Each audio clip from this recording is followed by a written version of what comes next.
taking time to do this. What's up? We are the Double D. What can we expect from the performance tomorrow? I mean, I'm just excited. I think last time we came and we played about an hour, so I think this time we're going to play a little bit longer. You know, I think we're excited to play our new record. Yeah. You know, this is our first time coming, pretty much leaving the United States on Don't Panic. So it's going to be really fun to kind of play the new stuff over here. And then really just kind of the energy that people are used to from an all-time low show, that we just want to bring it. Yeah. Well, I was just telling, we were just telling them earlier on, before you guys came in, because we were giving away tickets on our radio show for All Time Low, and your fans are insane. Yes. They are insane. They threatened us. They were like, we will come down and sock you in the face and burn your station down if you don't give us the passes. Good job. And we were like, respect, All Time Low fans. Yeah, don't mess with All Time Low. Oh, no more. They are insane. Okay, we're going to open the floor right now. You know, we've got media from, I think, London, Singapore, and some other places as well. They've got some questions for you guys. So, does anybody have a question right now for All Time Low? Okay. First one's first. Can we get a microphone? Hi guys, I'm Louis from Other Songs. I know you guys are big Blink-182 fans, so I just want to ask every one of you, what's your favorite Blink-182 song and why? My favorite Blink-182 song is Anthem off of Enema of the State. I love that song. And when I was first trying to learn how to play drums, that would always be the song that I would try to play, which was a horrible choice because it was one of the hardest songs that they ever recorded, I think, on drums. But one of the reasons why we let Ryan join the band was because he could play Roller Coaster by Blink. It's true. The Bridge of Roller Coaster. That's how he got the part. It literally took me 2 months to learn that part. It was worth it though. That part, and then It's fine because you learn it in the end, so. And then yeah, it worked out. So. I think for me, same album, Enema, but going away to college. Yeah. That's always been, I don't know why, really, no particular reason, it's just always, I've just always loved it. It's also my mom's favorite Blink song. That's why. That's why. It holds special meaning between Alex and Jack's mom. Yes. What about you, Jack? What's your favorite? Reckless Abandon. Oh. Because it reminds me of just like high school and like parties and stuff. Oh, their favorite songs are all their songs for me, so Yeah, it's hard to choose, right? Yeah. What about you, Zach? I'm gonna go with Dumpweed. Just my middle school anthem. Right, man, that's one of the best intro songs to a record ever written. Yes. Well, thanks guys. Thank you. Thank you very much, man. Can we have another question? Okay, what's your, introduce yourself? I'm Solihin, I'm from Spin Up In Music. My question would be, you guys just came off Soundwave, you guys just came off Soundwave, and any exciting tour stories to share? Yeah, I mean, I think there are a lot of good stories from the tour. I mean, yesterday alone was really cool. We sort of closed out the tour celebrating with Mark from Blink and the rest of their crew, doing Jaeger shots. So it was a really good time. It was a nice kind of send off to say bye to those guys. And, aside from that, really just like nothing too specific, but really just kind of hanging out with a lot of the friends that we had on the tour. You know, Pierce the Veil of Mice and Men. I threw up on a bus yesterday. Yeah. There you go.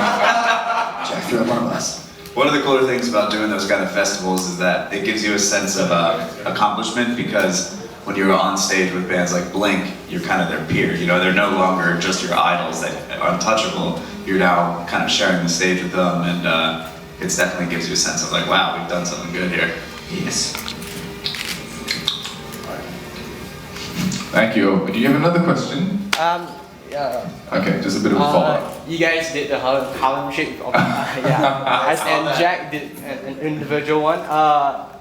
And also, Jack, you're kind of known for your the Macarena, I think. And yeah, do you guys think of yourself as dancers, as like part-time dancers? I like to think of ourselves as dancers before anything else.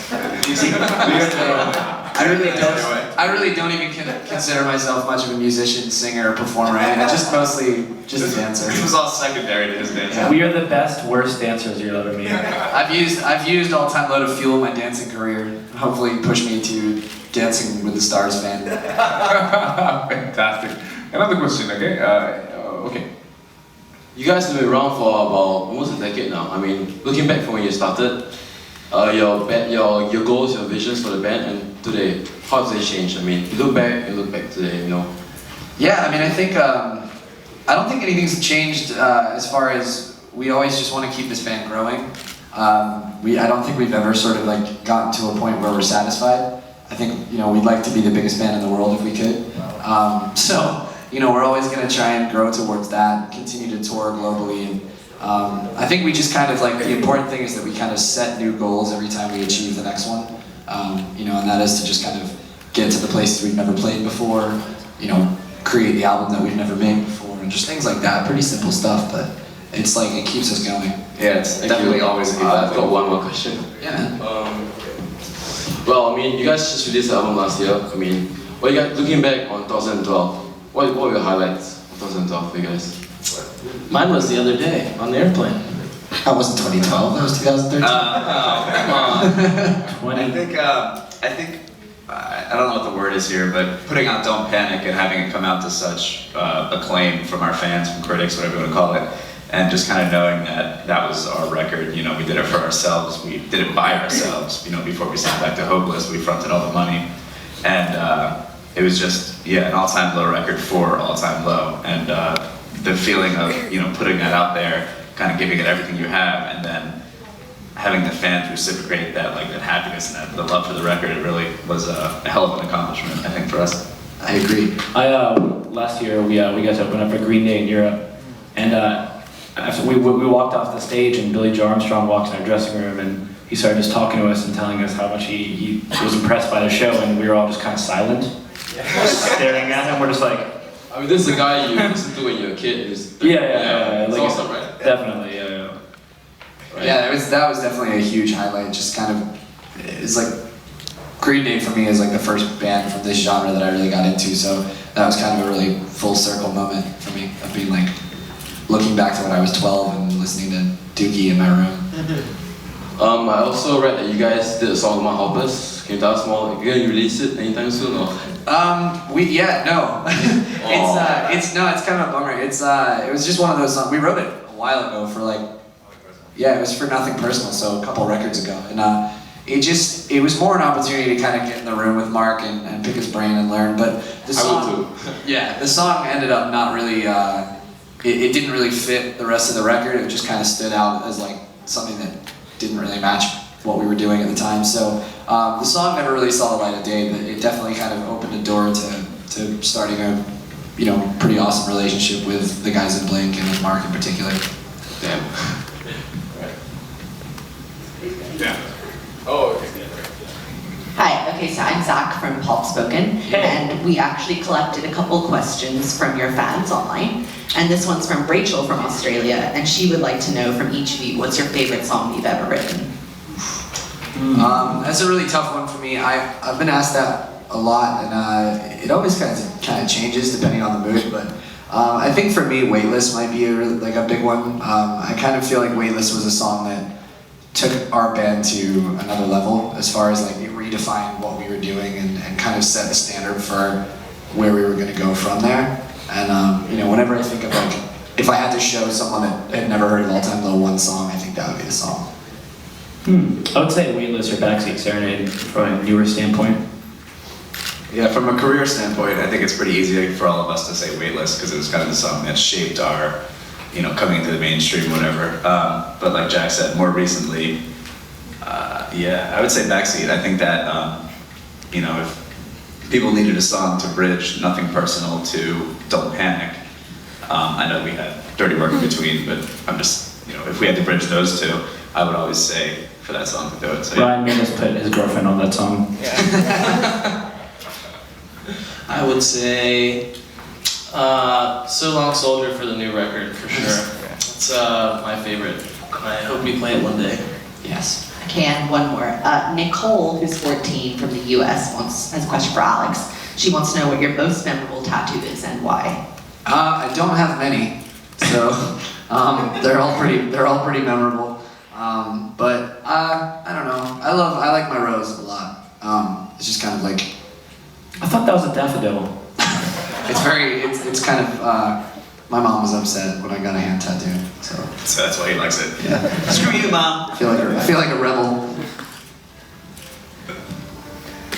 Speaking of Don't Panic, you guys work with Patrick Stump for Outlines. Yep. Yeah. Were you guys actually in on the Fall Out Boy reunion, or were you actually? Yes, I planned it myself. I was like, listen, bro, if you don't get the band back together, We're gonna break up too.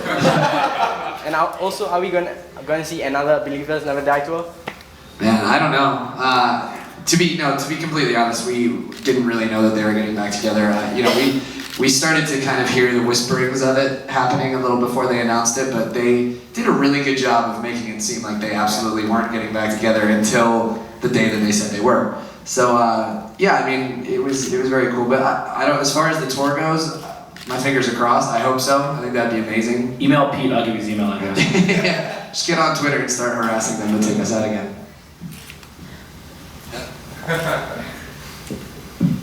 Alright, this is like for fun. This is a sort of request. Can you tell Fall Out Boy that Singapore has so many fans, they're just waiting for them to come back sing all these Yes. songs? We could just do a follow-up on cover set. And I have a fun question. Why are your guys' hair so awesome? Like, how do you get in shape and all that kind of stuff? How much hairspray do you use? Like, who cuts your hair? I do. I style and cut all of our hair. You can cut enough. Right. Without our hair, we wouldn't really be anything, so it's really important. They're all wigs. We wear wigs. Alright, okay, it's the hair and the dancing. What's your name? Introduce I'm yourself. Joey. Joey? Yeah. Hi. So I want to know, since your latest album is called Don't Panic, what makes you panic? Cassidy. Yeah. Cassidy makes me panic. I don't know. Bad driving and close talkers. People that talk really close to your face. Critics telling us that we shot ourselves in the foot and we'll never have a career again. Yeah, that's a bummer. I'm not scared of anything. No fear. What makes you panic? You guys. You guys. What makes you panic? That question. Being caught off guard by questions. Any more questions? Okay. Hi. You guys have been together for 10 years, so how do you guys maintain the chemistry between the band? And then do you guys ever get fed up of each other? I don't know if we're the luckiest, 4 dudes in the world because we do get along, or if it's just, I don't know what it is. I don't know if we figured out some kind of social chemistry to not piss each other off, but honestly, like, we've never really had like a blowout. We've never had a real fight. All our fights are stupid stuff about Alex being late or Alex doing something wrong, or It's not always me. It's not always me. Yeah. Let's not go there. Or Alex. No, I don't know. I mean, I think early on, like you said, we've been together since we were teenagers, so we kind of helped shape each other into maturity, and we all have that, a deep mutual respect for one another, and we just know if Alex is in a bad mood, to stay away from him, or to give him some space. Or if Alex... I'm right here. You know that if Alex hasn't done his hair, you don't talk to him. If Alex hasn't done it in the past 4 hours, you can't make eye contact. If Alex is... I hate all 3 of these guys. They usually never see me anyway, so. Yeah, I think the biggest thing, and you kind of hit on it, was that we've been a band for 10 years. Like you mentioned that yourself, and it's like at this point we feel like family, and it's you get in fights with your family, you argue with your brothers, your sisters, and whatnot, but like You stand over Alex with a knife while he sleeps. it never fully like tears you apart. So I think that's the big thing. We just know that this is a family, and we're not going to let any small time drama like break that. Alright, thank you very much for that, Alex. Any more questions? Over there at the back. Hi, I'm Eunice from Teens Magazine. Hi. Yeah, I'm wondering, since this is your 10th year as a band, are you doing anything special to celebrate this special milestone? I don't know. Yeah, we haven't really thought about it. And the thing is, it's not like a 10-year reunion of a record or anything. It's just kind of, we've been together for about 10 years, so it's kind of hard to commemorate that. We're gonna bake ourselves a cake that says "Happy Birthday" all time on it. I don't know. I mean, yeah, it's hard to do something special for just being a band for 10 years. I think we'll probably do a show at some point this year that might be like the 10-year anniversary of our band or something. But the show tomorrow will be our Happy birthday. We'll celebrate it tomorrow. Alright, fantastic. Any more questions? Last question. Okay. Okay, you guys. Just curious. You guys announced the Spring Fever tour with Unit 6 and the whole. And also Pierceville, like bands like Pierceville, Sipping Sirens, like post-hardcore bands are getting more attention. Would you guys ever consider adding a scream here and there? No. Yeah, you know, I don't know. It's we've never been sort of a band that's ever gone in that direction of like post-hardcore or anything. You know, I don't think you're gonna see All Time Low ever go fully down that road, but you know.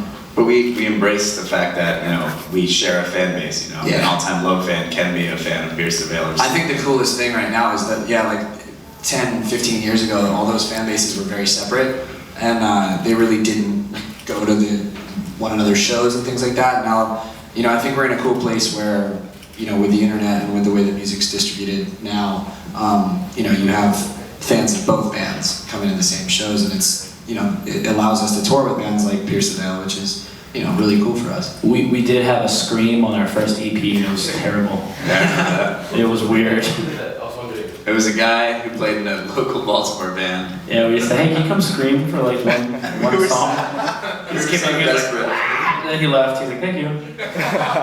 I remember asking the producer, this guy Paul Levitt, I was like, how'd the Scream go? Because I was in the studio. He was like, it's horrible. It was. All right, I think we have it, and thank you very much for all your questions.